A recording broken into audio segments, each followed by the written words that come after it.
Hello, ayan, nag-iihaw ako ng baboy. Ulam namin ngayon.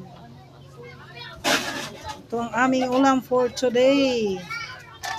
Inihaw na pork. Super yummy. Ano ga? Hanggang sa matapos yan. Pork inihaw. Oo. Hello. Musta sa lahat? Magandang araw. Itong aming simpleng ulam for today ay inihaw na baboy.